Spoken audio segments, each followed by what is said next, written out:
વિષય ગણિત પાઠ 8 વધુ ભારે કોણ। આજે આપણે વજનિયા અને ત્રાજવા વિશે માહિતી વિદ્યાર્થી દ્વારા મેળવીશું।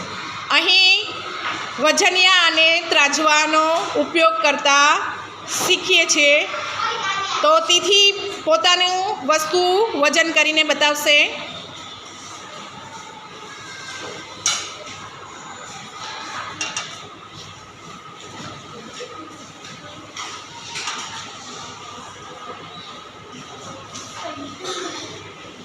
ચાલો તિથિ પાઉચનું વજન કેટલું થયું? 200 ગ્રામ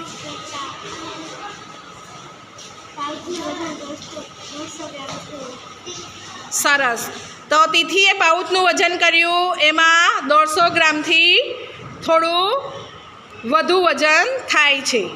એ પ્રમાણે અલગ અલગ વિદ્યાર્થી પોતાના વસ્તુનું વજન કરશે।